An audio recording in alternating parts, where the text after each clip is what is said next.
Final Fantasy XVI is an action-packed thrill ride where you can use flashy abilities, upgrade gear to legendary heights, and even pet the dog. So how hard would the game be then if I refused all of these luxuries? I would deny myself even the ability to pet the dog in the name of challenge running. This run will be done on Final Fantasy difficulty, the hardest story mode difficulty in the game. I will be using the basic sword from the beginning of the game with no other armor or accessories equipped. I'm not allowed to use iconic abilities or feats. Items are not allowed. All I can do is dodge, jump, shoot, attack, command Torgal, and limit break. Welcome to the ultimate Final Fantasy XVI challenge. Real quick, before I get into it, I mentioned that Final Fantasy difficulty is the hardest story mode difficulty in the game. There is a harder difficulty called Ultimaniac. The issue with this difficulty is it starts you out each level with predetermined gear, so you can't actually change your equipment, meaning this challenge I couldn't do it. But without further ado, let's get into it. So the first thing to note while getting into the run is that I am level 100, while the enemies here are around level 44. Rest assured, the only thing that level is affecting is the amount of HP that I have. My damage is pretty much entirely dependent upon my weapon, which of course is the lowest attack weapon in the entire game. Progressing through the first level, enemies already seemed tanky, and they were only gonna get stronger the further into the game I got. There's something else to get out of the way before fully jumping in. In the initial rules, I stated that items are not allowed, and while that stays true from my end, the game has an interesting mechanic that kind of goes against the no item rule. Occasionally, there will be a little glowy orb on the ground as I progress through the levels. These orbs are often either crafting materials or potions. The game automatically consumes the newly picked up potion, thereby healing me. These orbs are often dropped from enemies at the end of encounters, and oftentimes can be completely unavoidable. I opted to think about them more as health-related pickups that you might randomly obtain in different character action games. Clive is joined by various AI companions, such as Sid here, in this very first dungeon. There's no way to disable or remove them from the party, so I was just gonna have to deal with them. Most encounters tend to have a larger, tankier, sort of mini-boss-esque enemy that takes virtually no damage from these AI companions. So, while these friends certainly help in group settings, they really don't detract from the challenge. At about the halfway point of this first level, I was faced with my first boss. Overall, it was a pretty simple fight with a checkpoint in the middle of it, so it really wasn't too bad. The fight took about 10 minutes, and if that sounds like a long time, remember that it's only gonna get worse. After a few more small encounters... Look at that dumpy. Look at that. Like, that is impressive. It was time for the final boss of the chapter. This boss, much like the previous one, was super simple and even became a recurring enemy later on, so there's not too much to talk about with him. The fight took 12 minutes, and we were moving swiftly along to the next dungeon. Making my way through the fortress Car Nissan in search of the Gazelle. The boss midway through this mission was the first instance of puzzle solving that was going to become increasingly more common the longer the run went on. So this fight was a duo fight. I had to take on Chirata and Suparna simultaneously. Fortunately, the fight is designed extremely well. The enemies don't really overlap their attacks or make situations where damage is impossible to avoid. One of them, Chirata, focuses on melee attacks, while Suparna provides support with magic and ranged attacks. The aggression from Suparna was relatively infrequent if she was left alone, so I targeted Chirata first, and the fight entered phase 2 once she fell. Seeing her twice removed second cousin sister niece fall sent Suparna into a rage, so for the second part of the fight, she performed both melee and ranged or magic attacks. One enemy was often easier to deal with than two, so she wasn't too bad despite her enhanced moveset. Pushing on to the end of the level, I ran into the first major fight of the game, against the dominant of Garuda, Benedicta Harmon. At first glance, it would appear that I was doing really good damage to her based on how quickly her health bar was lowering. And while that was mostly true, the first health bar was really just the progress towards the first checkpoint of the fight. After reaching a cutscene, Benedicta activated her icon powers and healed to full health. I did get a checkpoint, which meant that I was able to die pretty early into the second part of the fight and begin from that checkpoint at full health. With her wind powers activated, she became quite a bit more difficult. Most of her attacks were easy enough to dodge, but getting hit by one was disastrous for my health. The fight also took longer because of her wings. She loved to fly around the arena shooting at me, while I was virtually unable to hit her. All in all, the battle took about 25 minutes, but we weren't done with Benedicta just yet. The third mission of the game served mostly as a cinematic introduction to icon battles, where Clive will transform into Ifrit and fight as a colossal beast against others of his ilk. There was a fight with Garuda while in human form before this, but it wasn't too much to write home about. The strategy I employed was to stay between her legs while slicing her up, causing most of her attacks to miss me. During the icon section of the fight, I was given a very sluggish version of Ifrit to control, and like I said, it's mostly a cinematic bit. It's really hard to lose in this section because just about every attack causes Garuda to stagger and flinch, and if you keep up the pressure, she just goes down. Jumping ahead to Mission 5, the mid-mission boss demonstrated a theme that just about every boss from here on out was going to follow. This purple health bar meant that the boss was charging up a powerful attack, and to stop it, I had to get rid of all of the purple health before the countdown ended. Since I really had no damage, there was never a chance in hell that I'd be able to complete one of these countdowns successfully. And typically, when the boss was allowed to do the move, it would be an undodgeable one-shot attack. It would just kill you, straight up. However, Limit Break has an amazing property that prevents you from being killed while it is active. Any attack or damage will leave Clive at 1 HP, and the game will always checkpoint immediately after surviving one of these purple health bar attacks. Using this to my advantage, I was able to brute force my way through, and I had a solid strategy for dealing with any future countdown attacks. At the end of this mission, Clive has to come to terms with himself via fighting a doppelganger and realizing that he is, in fact, Ifrit.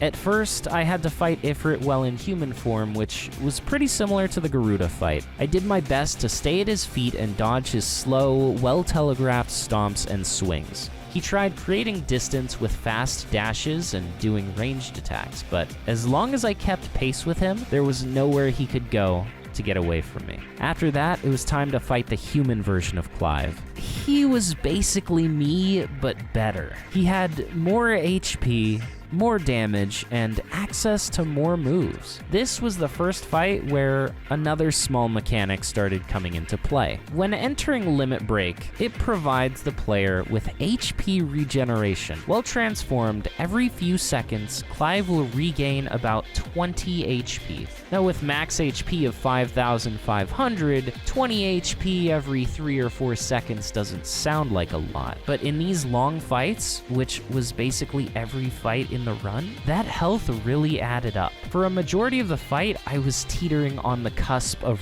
ruin.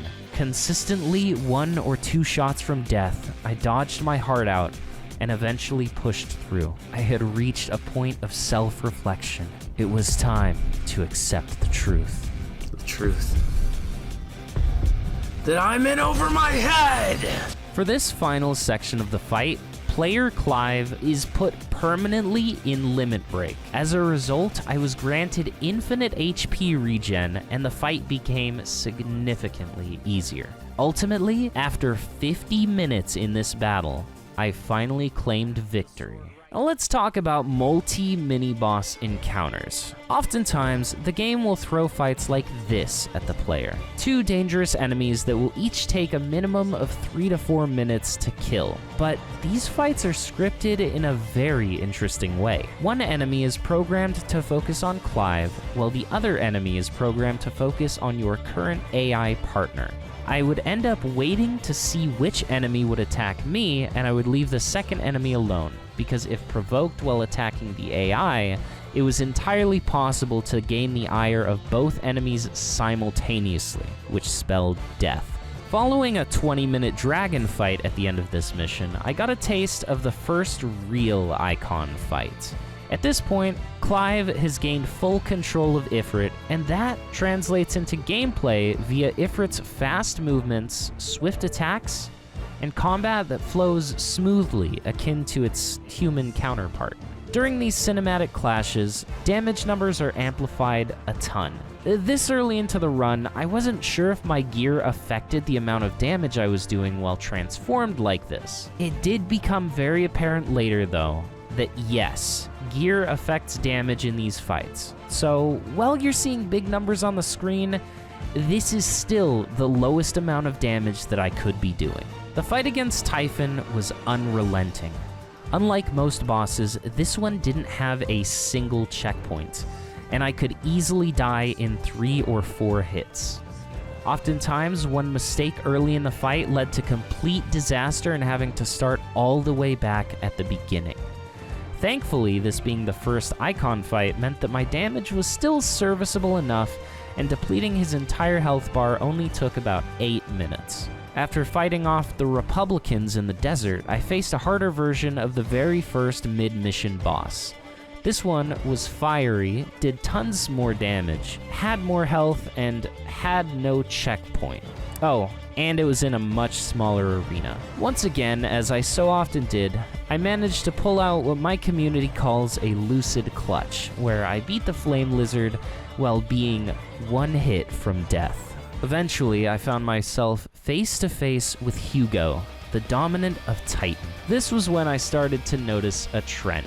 The most difficult bosses were actually the human-sized ones, which is why Hugo got easier as the fight went on, because he kept trying to make himself bigger, obviously compensating for something.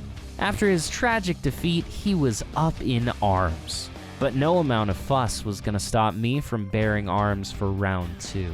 The next time I encountered Hugo, it was another Icon battle. The first part of the fight was straightforward, 2 men smacking each other till one falls. The second part of the fight was more gimmicky than anything, as Hugo had become the size of Florida, and you were only given a select few chances to damage him.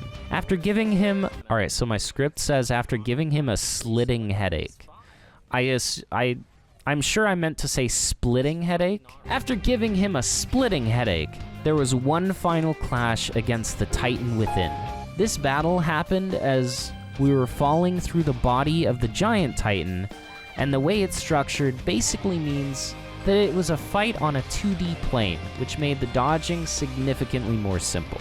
Altogether, the 3 Titan fights took about an hour, but they ended when I rocked Hugo's world.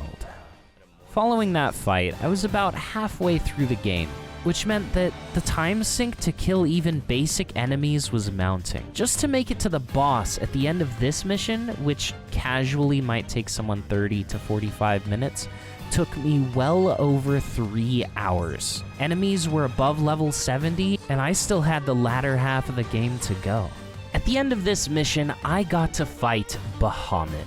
Part of the way through the first section of the battle, control shifts from Ifrit to Phoenix. Now there's quite a lengthy on-rails section where, towards the end, Bahamut begins charging up Giga Flare. The attack will outright kill you if it goes off, and to stop it, as Phoenix, you have to destroy 6 balls around Bahamut while he counts down. It was during this section that I realized my damage was not it. In fact, initially it felt like an impossible feat to stop Giga Flare. I just couldn't destroy the balls fast enough. But after some trial and error, I found a sequence that worked for me. If I destroyed a ball mid-charge attack, I could quickly move the beam to another ball and capitalize on damage. My reflexes had to be on point. I couldn't miss a beat. It came down to the last couple seconds, but by aiming perfectly, I was able to eke out a victory. I destroyed all the balls and got a checkpoint as the game switched me back over to Ifrit. But as I would soon find out, that was the least of my problems in this fight. After giving Bahamut the smackdown, Clive and Joshua performed a fusion Ha to become Ifrit Risen, taking the fight with the Dragon God far above the planet into outer space. The fight was going smoothly until Bahamut whipped it out, and by it I mean Terraflare. Unlike the on-rails Giga Flare, this Terraflare charge acted like most other bosses' charge attacks. Bahamut gained a purple bar that I had to destroy with enough damage in order to prevent the attack. The kicker? I haven't been able to prevent a single one of those attacks all game. As I mentioned earlier, while I was Clive, I could just enter Limit Break to prevent myself from dying. But this attack was unique because I was currently Ifrit. I had no way of entering Limit Break and tanking through the attack, and I didn't have the damage to stop it. On top of that, even testing different strategies was difficult. The closest checkpoint to this DPS check was 1/3 of Bahamut's health bar away. Every attempt at overcoming this obstacle meant I had to spend 11 minutes of near-perfect play just to reach the Terraflare countdown again. And I tried everything I could. I found the optimal combo route to get the most damage off. I didn't miss a single input, and I was still nowhere close to preventing the attack. I even got to Terraflare while maintaining full health to see if I could survive the damage, and I couldn't. But I did notice something. None of the individual hits of Terraflare were enough to kill me.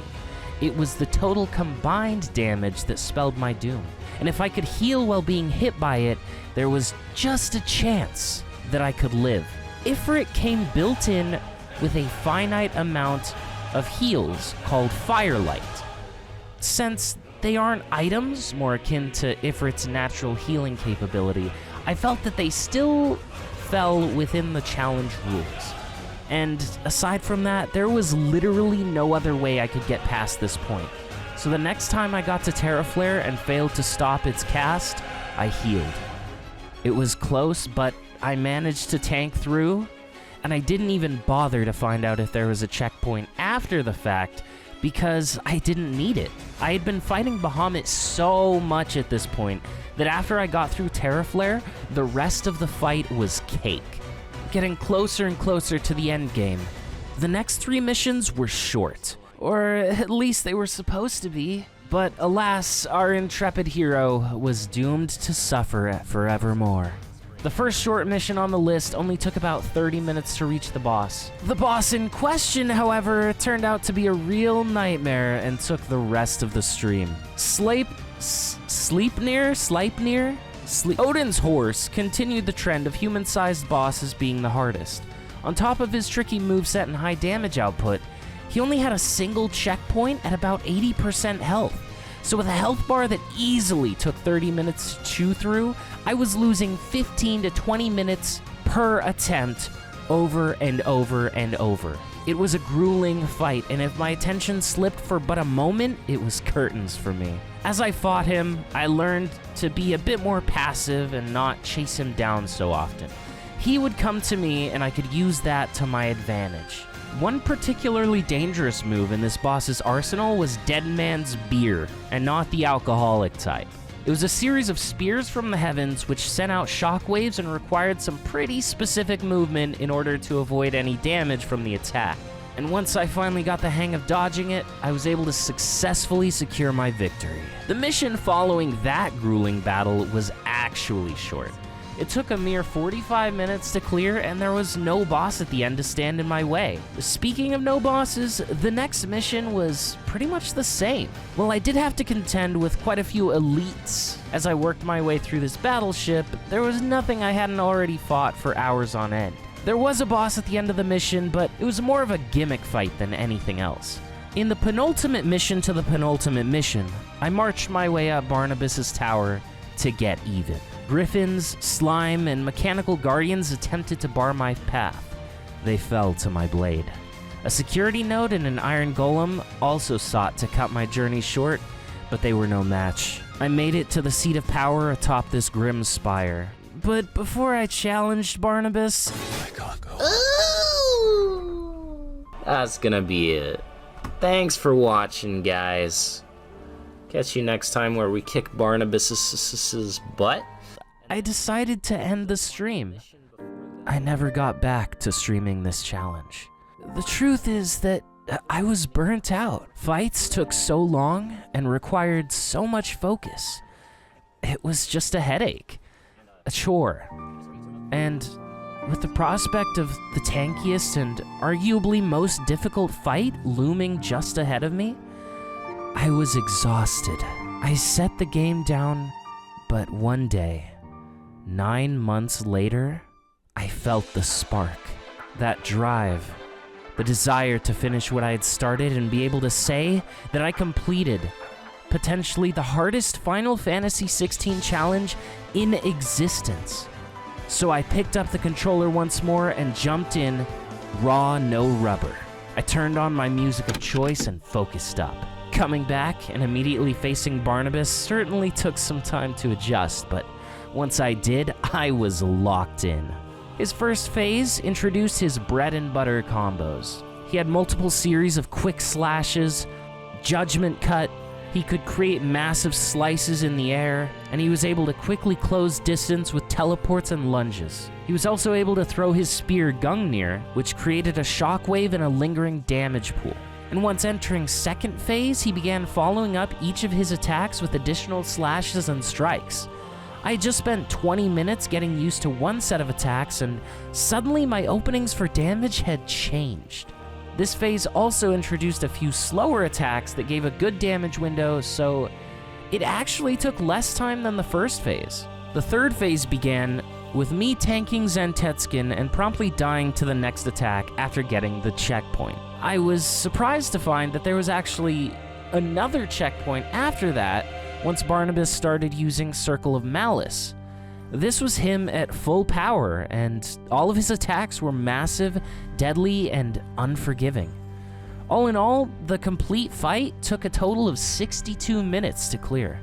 For the penultimate mission, following the penultimate mission's penultimate mission, I teamed up with my brother to prevent an ecliptic meteor cast by a mutated dog bat, fought off armies with my trusty rusted blade, and struggled in a long, multi-part elite enemy gauntlet. But after all that, there was only one thing left to do: kick Ultima's ass. He had some tricky attacks with Neutron Flare and Event Horizon at the start of the fight, but it didn't get really bad until I pushed him into his next phase.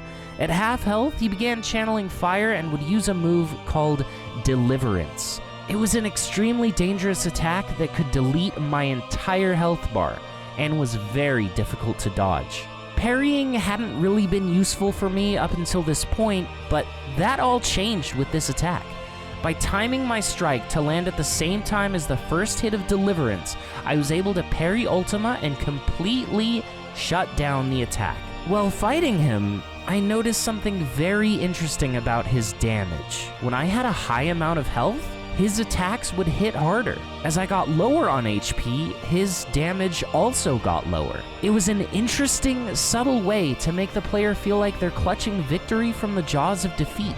It also played in my favor because I was able to maintain around 1200 HP, which was enough to survive just about anything that Ultima could do. Make no mistake, Ultima was still a very dangerous foe and could easily end my life, but between parrying his most deadly attack and being able to heal up thanks to his player HP-based damage output, I managed to eke out my victory.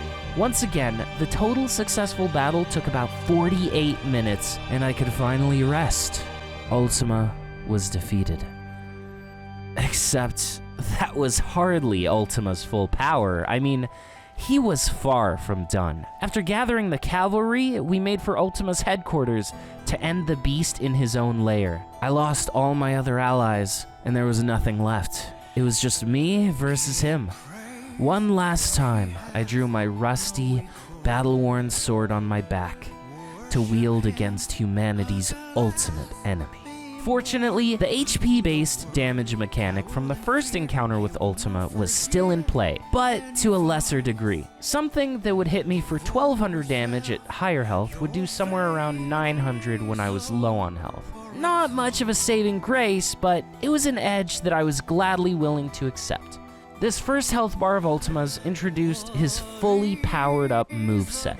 He used tons of fast projectiles, dashes, and explosions. The lower on health he got, the bigger his attacks became. Before long, he was covering almost the entire field with the aptly named Ultima ability. And when he wasn't using that, he was crowding my personal space with meteors. But even now at the 11th hour during the final boss, I was still figuring out new tactics. I discovered that doing aerial attacks on Ultima while he was staggered allowed me to squeeze out an extra couple thousand damage. It wasn't a ton, especially considering I only ever got 3 or 4 staggers per fight, and this boss easily had at least 200,000 HP, but at least it made me feel like I was doing something. After stomping Ultima, we took to the edge of the universe and started hurling galaxies at each other in icon form. Similar to the Bahamut fight in space, Ultima Risen eventually put up a barrier that I had to break through within a certain time limit. In typical fashion, I was nowhere close enough to being able to crack the shield, and so once again, I had to tank a massive attack to the face and heal through it with firelights. The rest of the battle was smooth sailing, but we weren't done yet. The next phase of Ultima consisted of him using all of the icon powers I woefully neglected this entire run. I had to deal with attacks from all of the elements: earth, wind, fire, ice, lightning, dark, and Bahamut. But for each one, I showed Ultima that use brings about wear, tear, and rust. Wait, wrong game. I destroyed each one of his weapons with the power of friendship and this rusty sword I found. All of his power was drained. He was on the cusp of defeat, and I showed him my true strength. This challenge run was more than a fantasy, and Ultima was the final hurdle. Once more, I used the battle-worn sword to halt his attack, and I made Ultima grit those teeth! And that was it. Altogether, the final Ultima fight took 108 minutes, or almost 2 hours. A fitting final challenge for the run. So, is it possible to beat Final Fantasy XVI on the hardest difficulty with absolutely no equipment, no items, and no icon skills or abilities? Yeah, it is. While it felt great to complete the challenge and got me itching to play more of the game, I really wouldn't recommend anyone else do this. It seriously burnt me out on the game for quite a long time, and that's never a good thing. But at the end of the day, I'm really happy that I finished it, and I hope you all enjoyed watching. Everyone, have a wonderful day. Take care.